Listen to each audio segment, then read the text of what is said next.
প্রিয় দর্শক বন্ধু, আপনাদের সবাইকে স্বাগত জানাই ডিজিটাল এডুকেশন জব নিউজ চ্যানেলে।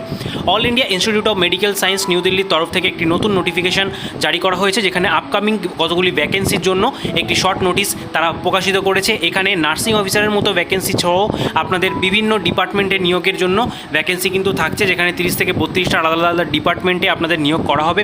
এর জন্য আপনারা কারা কারা এলিজেবল, কীভাবে আবেদন করতে হবে, কত টাকা স্যালারি আপনারা পাবেন এবং আপনারা কীভাবে আবেদন করবেন, সম্পূর্ণ ডিটেলস আজকের এই ভিডিওতেই আপনাদেরকে জানাবো। একদমই স্কিপ না করে ভিডিওটিকে শেষ পর্যন্ত দেখুন। যারা চ্যানেল নতুন রয়েছেন, চ্যানেলটিকে এখনই সাবস্ক্রাইব করে পাশের বেল আইকনটিকে অন করে রাখুন এই ধরনের নিত্য নতুন লেটেস্ট আপডেট পাওয়ার জন্য। তার পাশাপাশি আমাদের টেলিগ্রাম গ্রুপেও যুক্ত হয়ে যান, যেখানে আপনারা নিত্য নতুন জব আপডেট পেয়ে যাবেন। চলুন অফিসিয়াল বিজ্ঞপ্তিতে গিয়ে সম্পূর্ণ ডিটেলসগুলি জেনে নেওয়া যাক।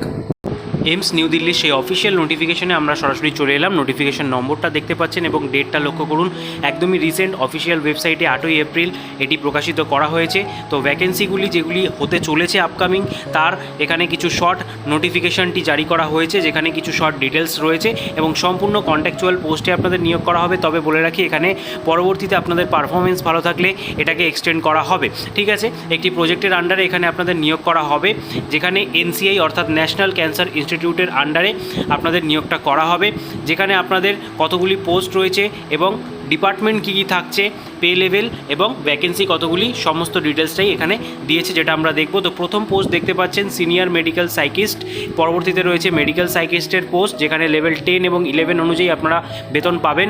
এছাড়াও আপনারা এখানে দেখতে পাবেন ডায়েটিশিয়ানের পোস্ট রয়েছে, টেকনোলজিস্ট ওটির জন্য ভ্যাকেন্সি রয়েছে, যেটা নিয়ে অনেকেই কোয়ারি করেছিলেন। এছাড়াও টেকনিশিয়ান রেডিওথেরাপি, টেকনিশিয়ান রেডিওলজির জন্য ভ্যাকেন্সি রয়েছে, স্টেনোগ্রাফারের ভ্যাকেন্সি পেয়ে যাবেন। এছাড়া ফার্মাসিস্টের ভ্যাকেন্সি রয়েছে, যেখানে লেভেল 5 অনুযায়ী আপনারা বেতন পাবেন।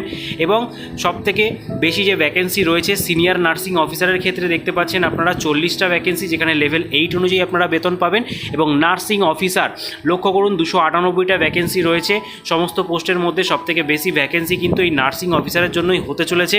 যারা আবেদন করতে চাইছেন এখানে আবেদন করতে পারবেন অবশ্যই।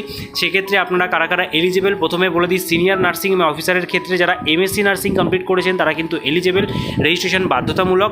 এছাড়া যারা নার্সিং অফিসারের জন্য আবেদন করবেন সেক্ষেত্রে আপনাদের অবশ্যই বিএসসি নার্সিং কমপ্লিট থাকতে হবে, কিংবা যারা post basic BSc nursing complete করেছেন তারাও আপনারা এলিজেবল।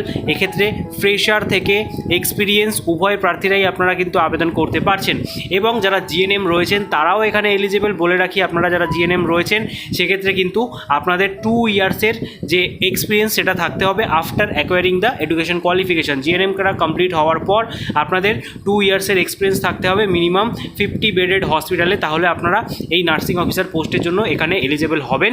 এবং প্রত্যেক ক্যান্ডিডেটদের ক্ষেত্রেই কিন্তু এখানে রেজিস্ট্রেশনটা বাধ্যতামূলক, সেটা আইএনসি কিংবা এনি স্টেট নার্সিং কাউন্সিলের হতে হবে। ঠিক আছে, ডাব্লিউবিএনসি কিংবা কর্ণাটক রেজিস্ট্রেশন, ওড়িশা রেজিস্ট্রেশন, সমস্ত স্টেটের রেজিস্ট্রেশন যে কোনো স্টেট থেকে হলেই আপনারা কিন্তু এখানে এলিজেবল। ঠিক আছে, এছাড়াও আপনাদের এখানে দেখতে পাচ্ছেন আরও কিছু পোস্ট রয়েছে, যেরকম স্টেশন অফিসার, জুনিয়র অ্যাডমিনিস্ট্রেটিভ অফিসারের ভ্যাকেন্সি রয়েছে, জুনিয়র স্টোর অফিসার, বায়োমেডিক্যাল ইঞ্জিনিয়ারের মতো ভ্যাকেন্সি কিন্তু এখানে রয়েছে।